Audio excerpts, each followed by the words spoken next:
1417년 피로 세운 왕좌의 공기가 아직 식지 않은 조선의 궁정은 묘한 긴장감에 휩싸여 있었습니다. 형제들을 베고 공신들을 숙청하며 왕권을 완벽히 장악한 태종 이방원. 그는 냉혹함의 상징이었지만 인간적인 약점 하나를 품고 있었습니다. 바로 그가 유일하게 마음을 연 여인 후궁 신빈 신씨와 그녀의 딸 정신홍주였습니다.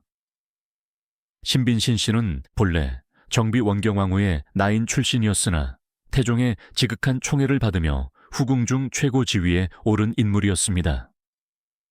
실록은 그녀를 여러 후궁 중 가장 총애받은 자라 기록했죠.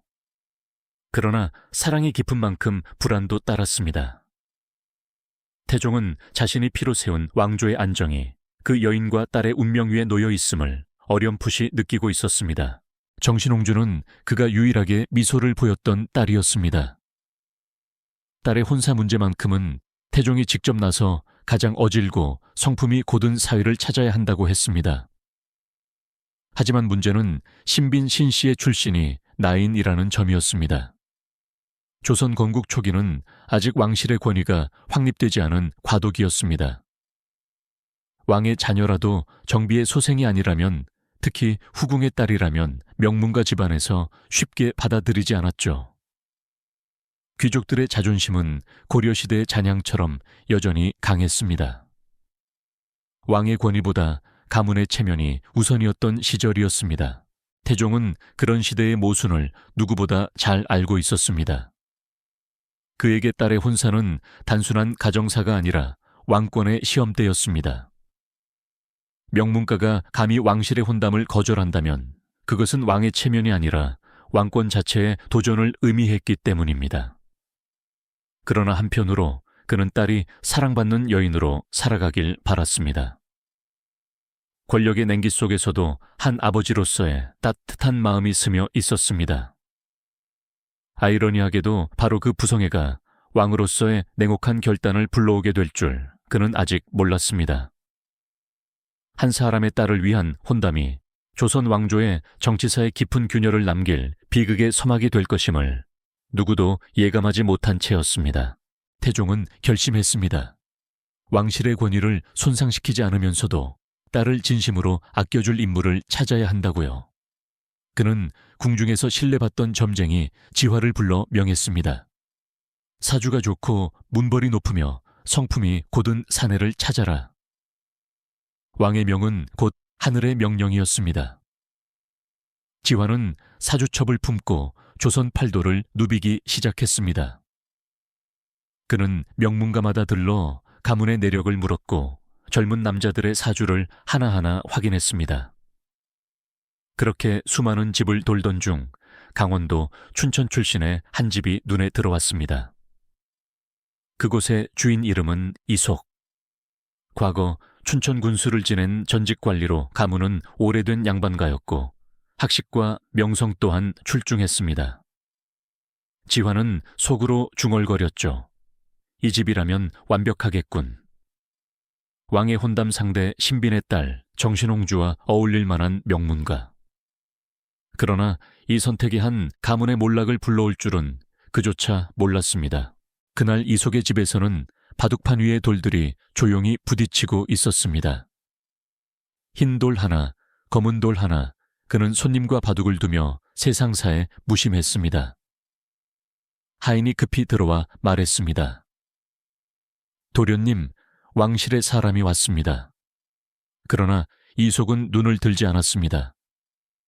한참 후 바둑판 위에 술을 마친 뒤에야 느릿이 고개를 들었습니다. 무슨 일로 왔소? 지화가 공손히 절하며 말했습니다. 주상 전하의 명을 받들어 왔습니다. 따님을 시집 보내시고자 하는데 귀댁 도련님의 사주가 길하다는 말을 듣고 혼담을 청하러 왔습니다. 그 말을 듣는 순간 이속의 눈빛이 굳어졌습니다. 그는 짧게 그러나 단호하게 말했습니다. 기룡이 이미 끝났는데 또 궁주가 있는가 만일 왕비의 딸이라면 나의 자식이 영광이겠으나 궁인의 딸이라면 내 자식은 죽었다. 나는 그리 혼인하고 싶지 않다. 실록은 그렇게 적고 있습니다. 한마디로 나인 출신 후궁의 딸 따위와는 혼인하지 않겠다는 뜻이었죠. 지화는 당황했습니다. 감히 왕의 혼담을 이렇게 거절하는 자는 없었습니다. 그러나 바둑돌을 내려놓는 이속의 손끝은 미동도 없었습니다. 마치 세상에서 왕의 이름조차 흙먼지처럼 가벼운 듯했습니다. 그러나 후대의 기록은 조금 다릅니다. 성호 이익의 성호사설은 이렇게 전합니다. 이속은 단지 혼인은 집신처럼 서로 맞아야 한다고 말했다고요. 거절은 분명했지만 모욕은 아니었다는 해석이죠. 진실은 어딘가 그 사이에 있었습니다. 아마도 이속은 체면을 지키려 했을 뿐이었을 겁니다. 하지만 왕의 귀에는 그것이 왕실을 모욕한 언사로 전해졌습니다. 지화가 과장했을 수도 혹은 정치적 의도를 담았을 수도 있죠. 그날 바둑판 위에서 내려놓은 돌 한 개가 곧 한 가문을 파멸로 몰고 가는 첫 수가 되었습니다. 지화는 그날의 말을 그대로 옮기지 않았습니다. 아니 어쩌면 일부러 변형했을지도 모릅니다. 조선 왕조실록 은이속이 왕의 딸을 궁인의 소생이라 하여 모욕하였다 고 기록했지만 성호 이익의 성호사설 은 훨씬 완곡한 표현을 전합니다. 혼인은 집신을 삼듯 서로 맞아야 한다. 체면상 맞지 않는 혼사를 정중히 사양했다는 뜻이지요. 그러나 이 작은 뉘앙스의 차이가 운명을 갈랐습니다. 왕의 귀에 들어간 말은 이미 모욕으로 굳어져 있었습니다. 기록은 언제나 권력자의 해석을 따라가고 한 번 오해로 각인된 진실은 돌이킬 수 없었죠. 지화는 궁으로 돌아와 태종에게 보고했습니다. 이속이 궁인의 딸이라 하여 혼담을 모욕하였습니다. 태종의 얼굴이 굳었습니다. 피 한 방울의 냉기도 느껴지지 않는 목소리로 그는 물었습니다. 그자가 그리 말했단 말이냐. 냉정함 뒤로 숨은 분노의 불길이 일렁였습니다. 그는 즉시 명했습니다. 이속의 가문이 바르지 못하다. 나 또한 연혼하고 싶지 않다. 그러나 이속의 말은 심히 불공하다. 이 한 문장은 곧 사형 선고의 예고장이었습니다. 하지만 이상했습니다. 태종은 형제를 베던 왕이었습니다. 천남을 사약으로 보내던 사람, 자신의 왕좌를 위해 가족조차 희생시킨 철혈 군주였죠. 그런 그가 이번에는 곤장백대와 폐서인, 즉 관직 박탈과 평민 강등으로 그쳤습니다. 딸을 모욕당하고도 참았다. 이건 평소의 태종이 아니었습니다. 신하들은 혼란스러워했습니다. 그가 진심으로 분노했는지 아니면 다른 계산을 품었는지 알 수 없었죠. 하지만 정치에 능한 자는 감정을 숨기고 명분을 쌓는 법을 알고 있습니다. 태종은 감정을 억누르며 관대한 군주의 가면을 썼습니다. 그러나 대가는 그 속내를 읽지 못했습니다. 곧 조말생과 김효손 등 대신들이 일제히 상소를 올렸습니다. 이속의 죄는 대역과 관련되니 삼족을 멸해야 합니다. 신하들의 목소리는 점점 커졌습니다. 그러나 태종은 오히려 이렇게 답했습니다. 아이들 일로 어찌 사람을 배랴. 사리에 합당한 처벌을 하라. 표면상 관대했지만 속으로는 신하들이 한 발 더 나서길 기다리는 듯했습니다. 마치 내 손이 아니라 그대들의 입으로 그를 죽여라 라고 말하듯이요. 이때부터 조선 조정은 이상한 연극의 무대로 변했습니다. 왕은 한 발 물러섰고 신하들은 분노에 불탔습니다. 왕의 침묵이 곧 묵인으로 해석되자 처벌을 높이라는 상소가 쏟아졌습니다. 유사로 하여금 목을 베게 하소서, 그의 집을 정몰하소서.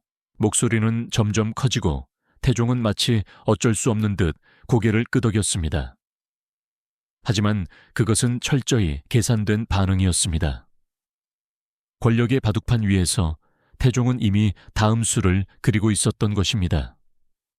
그의 진짜 복수는 이제 막 시작되고 있었습니다.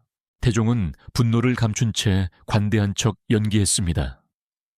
곤장과 폐서인으로 그쳤던 초벌의 형은 그가 직접 내린 마지막 자비처럼 보였죠. 하지만 조정의 분위기는 달아올랐습니다.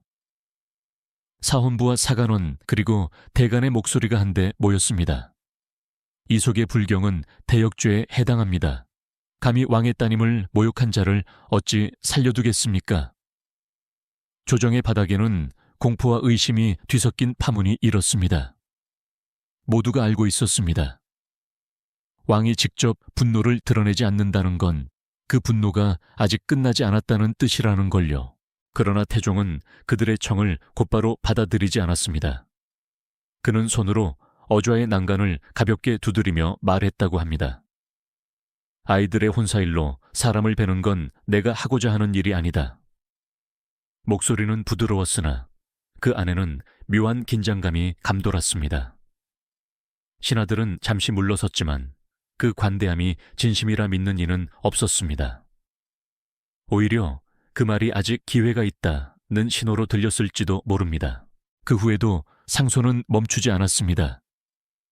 사헌부는 다시 상소를 올리며 탄핵했습니다. 전하의 자비가 지나치십니다. 이런 일을 용서하신다면 누가 왕실의 위엄을 두려워하겠습니까? 이번엔 의정부까지 나섰습니다. 이속의 죄는 죽어도 가볍지 않사오니 그의 재산을 몰수하고 그를 노비로 삼으소서. 조선 최고의 의결기관이 나서자 왕은 마침내 고개를 끄덕였습니다. 좋다. 그리하라. 냉정하고 단호한 명령이었습니다. 곤장과 강등으로 시작된 처벌은 이제 재산 몰수와 관노 강등으로 확대되었습니다. 마치 한 걸음씩 누군가의 손에 이끌려 단계적으로 형벌을 높여가는 듯했죠. 그러나 그 모든 단계가 실은 왕이 미리 설계해둔 길이었습니다. 태종의 오랜 통치술은 명분을 쌓는 일이었습니다. 직접 명령하지 않고 신하들의 입을 통해 정의가 완성되게 만드는 것, 그것이 그의 방식이었죠. 이번에도 그는 같은 패턴을 택했습니다. 표면적으로는 억지로 따르는 군주, 그러나 실제로는 모든 걸 조율하는 연출자였습니다. 결국 태종은 신하들의 의견을 존중한 듯 보였지만 그가 원하는 방향으로 모든 일이 흘러가고 있었습니다. 이속은 노비가 되었고 그의 재산은 몰수되었습니다. 이어 신하들은 그의 아들에게까지 처벌을 요구했습니다. 그 아들에게 금령을 내려 평생 혼인하지 못하게 하소서. 태종은 짧게 답했습니다. 허락한다. 그리하여 한 집안의 대는 끊겼습니다. 혼인을 금하는 것은 단순한 사회적 제재가 아니었습니다. 그것은 생의 의미를 부정하는 형벌이었죠. 그날 조정의 모든 신하들은 왕이 관대하다고 믿었지만 실은 태종은 냉정하게 자신이 원하던 완벽한 복수를 완성하고 있었습니다. 피를 보지 않고도 가문을 멸문시킨 정치의 기술, 그것이 바로 태종 이방원의 진짜 무기였습니다. 태종의 분노는 폭발하지 않았습니다. 대신 차갑게 증식했습니다. 그가 내린 첫 형벌은 단지 서막이었을 뿐이었죠. 관직 박탈, 재산 몰수, 그리고 관노 강등 이속의 삶은 하루가 다르게 무너져 갔습니다. 그러나 진짜 공포는 그 뒤에 왔습니다. 신하들이 연이어 상소를 올렸습니다. 전하, 아직도 처벌이 가볍습니다. 왕실을 모욕한 죄가 어찌 이 정도로 끝날 수 있겠습니까? 그들의 목소리는 마치 왕의 분노를 대신 대변하듯 높아졌고 태종은 침묵했습니다. 그는 다만 조용히 고개를 끄덕이거나 짧게 한마디 했습니다. 사리에 맞게 하라. 표면상으로는 수동적인 군주였지만 그 침묵이야말로 신하들을 움직이는 가장 강력한 신호였습니다. 왕은 직접 칼을 휘두르지 않았습니다. 대신 신하들이 정의의 이름으로 그 일을 대신했습니다. 곤장에서 시작된 형벌은 노비 강등으로, 그리고 아들의 금령, 용진 훈링, 평생 혼인 금지로 이어졌습니다. 한 가문을 완전히 끊어내는 상징적인 처벌이었죠. 조선의 법전에도 보기 드문 중형이었지만 태종은 그것을 신하들의 뜻을 따른 것이라 설명했습니다. 그는 언제나 그랬습니다. 형제들을 죽일 때도 공신을 숙청할 때도 나는 명분을 따랐다고 말했죠. 그러나 그 명분은 언제나 그의 손으로 조심스레 빚어진 작품이었습니다. 신하들은 그가 관대하다고 믿었습니다. 혹은 그렇게 믿고 싶었겠죠. 그러나 태종은 연기자였습니다. 그는 왕좌라는 무대를 누구보다 잘 이해한 정치가였고 관대함이라는 가면을 썼을 때 가장 무서운 인물이었습니다. 왕이 직접 분노하지 않으면 신하들은 더 큰 충성을 보여야 했습니다. 결국 그 충성의 과시가 이속을 완전히 무너뜨렸습니다. 태종은 그들을 부추기지 않았습니다. 단지 멈추지 않았을 뿐이었죠. 결국 이속은 모든 것을 잃었습니다. 그의 집은 관가로 넘어갔고 남은 재산은 나라 곳간에 들어갔습니다. 아들은 혼인을 금지당해 가문의 혈맥이 끊겼습니다. 그제야 태종은 만족한 듯 조용히 말했다고 합니다. 사람을 베지 않아도 돈은 바로 섰다. 왕의 분노는 한 방울의 피도 흘리지 않은 채 완성되었습니다. 이방원은 권력으로 사람을 죽이는 법을 알고 있었습니다. 칼이 아니라, 명분으로 피가 아니라 제도로. 조선의 신하들은 그때 깨달았습니다. 왕의 침묵은 자비가 아니라 예고된 종말이라는 것을. 그리고 태종은 다시 한번 증명했습니다. 왕의 권위는 단 한 번의 거절조차 용납하지 않는다는 것을요. 한 사람의 자존심이 무너지는 동안 조선의 왕권은 더욱 단단해지고 있었습니다. 하지만 태종의 연극은 여기서 멈추지 않았습니다. 표면상으로는 이속의 일에 종지부를 찍은 듯 보였지만 권력의 잔향은 쉽게 사라지지 않았습니다. 신하들은 여전히 분노를 가라앉히지 못한 채 이속 가문의 흠을 찾아 헤집기 시작했습니다. 그리고 마침내 3년 전 이속 집안의 상중에 벌어진 작은 사건 하나가 발굴되었습니다. 힐사익사년 이속의 집안에 초상이 났을 때 조카 하옥생과 그 남편 유복중 그리고 한 사내 김사문이 함께 있었다는 기록이었습니다. 겉으로 보기엔 단순한 조문 자리였지만 누군가 그 밤의 풍문을 확대 해석했습니다. 상중의 남녀가 함께 윷놀이를 즐겼다더라. 한순간에 가문의 명예는 음란으로 뒤덮였습니다. 사원부는 즉시 유복중을 불러 신문했습니다. 김사문과 네 아내가 상중에 불경한 짓을 했다는데 사실이냐? 유복중은 떨리는 목소리로 답했습니다. 아내가 밤에 나가 김사문과 함께 있었던 것은 맞지만 그저 윷놀이를 했을 뿐입니다. 그 말 한마디가 부메랑이 되어 돌아왔습니다. 사헌부는 두 사람을 체포했고 하옥생과 김사문은 억울하다며 부인했습니다. 우리는 술을 마셨을 뿐 부정한 일은 없었습니다. 하지만 이미 방향은 정해져 있었습니다. 태종은 이 사건을 직접 다뤘습니다. 결론은 냉혹했습니다. 김사문은 상중에 술을 마신 불경죄로, 곤장 80대 하옥생은 남녀 7세 부동석을 어긴 풍기문란죄로 곤장 80대를 명했습니다. 실제 간통 여부는 중요하지 않았습니다. 중요한 건 그들이 이속의 혈족이었다는 사실이었죠. 이로써 왕의 관대한 분노는 완전히 닫힌 원을 그렸습니다. 태종은 피 한 방울 흘리지 않고도 이속의 가문을 사회적으로 매장시켰습니다. 가문의 남자들은 노비로 전락했고 여인들은 풍기문란이라는 낙인이 찍혔습니다. 한때 명문가였던 춘천의 이씨, 집안은 이제 이름조차 입 밖에 내기 꺼려지는 불경의 집안이 되었습니다. 이 사건의 본질은 단순한 도덕 심판이 아니었습니다. 그것은 왕의 권위가 귀족의 명예 위에 놓였음을 선포하는 의식이었습니다. 고려 귀족의 잔재문벌의 자존심, 그 모든 것을 태종은 불경이라는 이름 아래 밟아버렸습니다. 그리고 이속의 집안은 왕권의 경고문으로 남았습니다. 왕의 혼담을 거절한 자, 그의 후손까지 부끄러움을 면치 못하리라. 이속이 바둑판 위에서 놓은 한 수가 결국 가문의 모든 돌을 무너뜨렸던 것입니다. 시간은 흘러 태종이 세상을 떠나고 세종이 왕위에 올랐습니다. 새로운 시대가 열렸지만 과거의 그림자는 여전히 조선의 궁궐을 맴돌았습니다. 태종의 차가운 손길은 사라졌어도 그의 정치적 잔재, 즉 왕실을 모욕한 자는 끝까지 응징해야 한다는 원칙은 신하들의 머릿속에 남아 있었습니다. 세종 제위 초 일부 대신들은 다시 상소를 올렸습니다. 이속이 아직 노비로 살아있으니 이는 전하의 체면을 손상시키는 일입니다.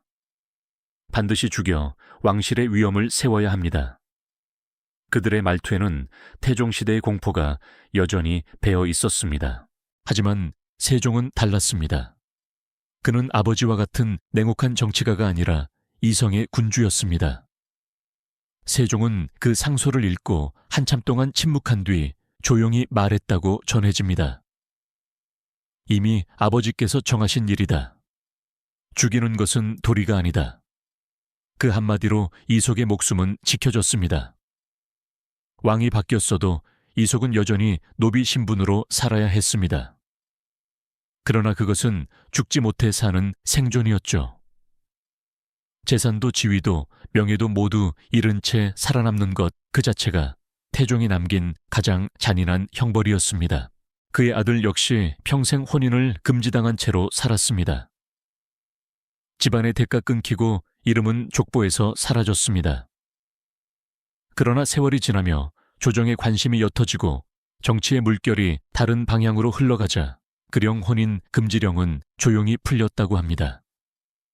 역사의 기록은 말이 없지만 사람들은 속삭였습니다. 이속의 아들이 훗날 혼인하여 자손을 이었다고. 완전한 멸문은 아니었던 셈이죠.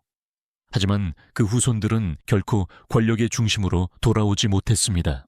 이속의 생애는 조선 권력사에서 특이한 자취를 남깁니다. 그는 피를 흘리지 않고도 죽임을 당한 사람이었습니다. 생존했지만 역사에서 사라진 인물. 그의 존재는 왕권의 그림자 아래 묻혔고 그의 이름은 거절의 대가로 남았습니다. 세종은 그를 죽이지 않았지만 그 또한 아버지의 결정을 되돌리지 않았습니다. 이는 조선 왕조가 이어질 동안 왕실의 권위가 개인의 명예보다 위에 있다는 불문율이 영원히 굳어졌다는 뜻이었습니다. 결국 이속은 한 인간으로서 살았으나 한 가문으로서는 죽었습니다. 태종은 칼이 아니라 제도로 그를 무너뜨렸고 세종은 그 제도를 부정하지 않았습니다. 그것이야말로 조선 왕조의 냉혹한 질서였죠. 이속의 후손들이 어디서 어떻게 살았는지는 알 수 없습니다. 다만 그 이름은 왕의 분노가 낳은 경고문처럼 조선의 기억 속에 희미하게 남아있을 뿐입니다. 이속의 가문이 무너진 그 빈자리를 채운 것은 왕에게 충성을 바친 또 다른 인물이었습니다. 그의 이름은 윤양. 한때 유배지에 머물던 신하로 권력에서 완전히 밀려나 있던 인물이었죠. 그러나 태종은 딸 정신홍주의 혼사를 다시 추진하며 윤양의 아들 윤계동을 떠올렸습니다. 왕의 마음속엔 이미 계산이 서 있었습니다. 왕실의 체면을 세우면서도 충성을 증명할 기회를 줄 인물 윤양 부자는 딱 그 조건에 맞았습니다. 태종은 윤양에게 혼담을 보냈습니다. 그대의 아들을 내 딸에게 주고 싶다. 왕의 말은 곧 명령이었습니다. 그러나 이속의 사례가 남긴 상처 때문에 궁중의 눈은 모두 윤양의 반응을 주시했습니다. 그때 윤양은 한치의 망설임도 없이 사주단자를 들고 답을 보냈습니다. 이 영광을 어찌 감히 사양하겠습니까? 그 한 문장은 왕의 귀에 꿀처럼 들렸습니다. 태종은 즉시 윤양을 유배에서 풀어주며 형조판서에 벼슬을 내렸습니다. 동시에 막대한 땅을 하사했고 윤계동은 정신홍주와 혼인했습니다. 불과 며칠 사이에 한 가문이 노비로 전락하고 다른 가문이 정승가로 부상했습니다. 권력의 바람은 이렇게 냉혹하게 방향을 바꾸었습니다. 이 사건은 단지 혼인의 결과가 아니었습니다. 그것은 제도의 탄생이었습니다. 태종은 그때 결심했습니다. 왕실의 혼사는 더 이상 거절당할 수 없다. 이속의 사건 이후 왕실의 자녀 혼인은 기존의 사대부식 혼담 주고받기에서 완전히 벗어나게 됩니다. 이제 왕실이 직접 여러 명문가의 자녀를 후보로 모아놓고 그 중에서 왕실이 선택하는 간택 제도가 생겨났습니다.